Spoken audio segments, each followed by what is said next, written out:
Hello, everybody. Pero asan na kayang apo ko? Ha? Apo? Hi. Apo ko? Apo. Lola. Apo ko, nasaan? Lola, dito, hanapin mo. Kapatid ko po, sister. My sister. Lola. Huwag kang nang maingay. Ang apo ko importante sa akin ngayon. Nasaan? Nasaan? Hoy, nasaan na kayo? Nasaan yun? Naganap ko si Aida, ang apo ko. Nasaan kayo? Si Aida, kilala mo ba? Lola. Lola. Nasaan? Oh! Dito ka pala. Kala ko, susunduin mo kami. Ha? Oh my gosh. I don't know these people. I don't know you guys. Miss Beautiful, kami yung sinabihan mo mga gwapo, di ba yung kapatid ko pa nga, tinawagan mo pa nga. Hindi na nakapunta kasi. Nahibang ka na ba? Ay, hindi ko kayo kilala. Baka ikaw nahibang, no? Oh my gosh. Good evening, everyone. Sila ang pamilya ni Aida. Hindi ba't niloko niya tayong lahat?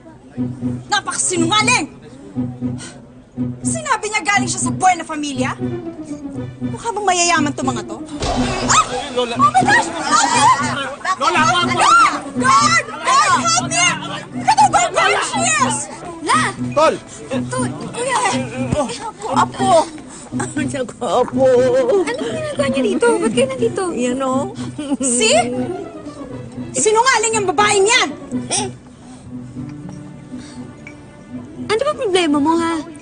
Ikaw, gusto mo ba bang i-reiterate ko sa'yo na hindi ka nababagay sa event na to?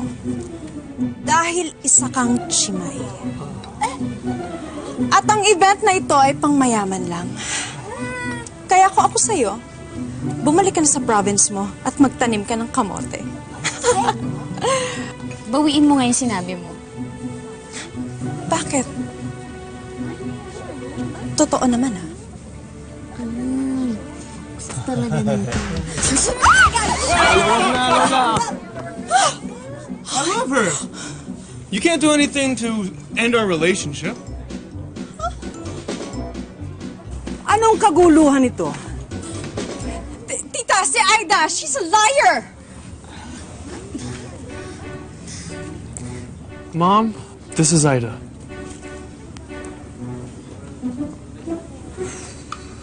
And as for you, Charlotte, you may now leave.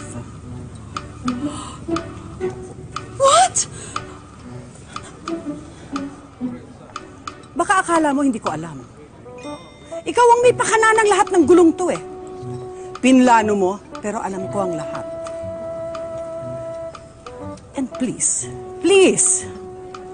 stop insulting these kasambahays. Because I'm one of them. Yes, you heard it right, people. Isa rin akong dating kasambahay. Pero nagsikap ako at nagtiyaga.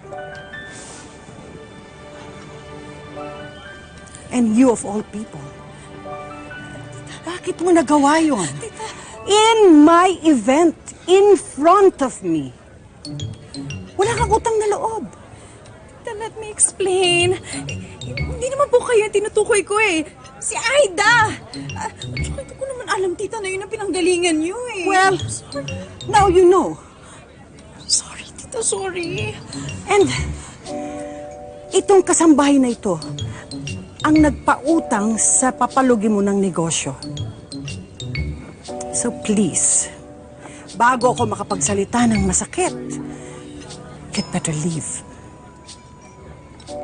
Leave or else I might call the security! Okay. Bye, Heath.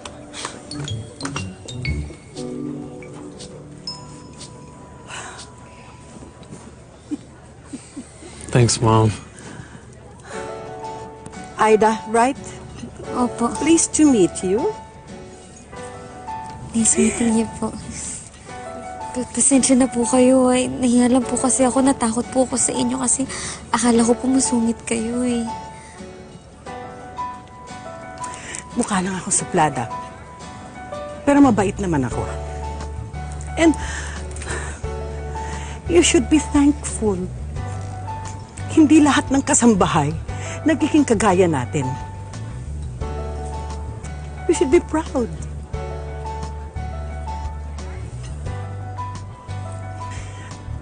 So, kailan ang kasal? Ang bilis naman po, pero I do. Charot. Besides, siya ang uniko iho namin. At kahit sinong magustuhan niya, approved sa amin niya ng asawa ko. Right, Han? Yes! Oh, kita nyo?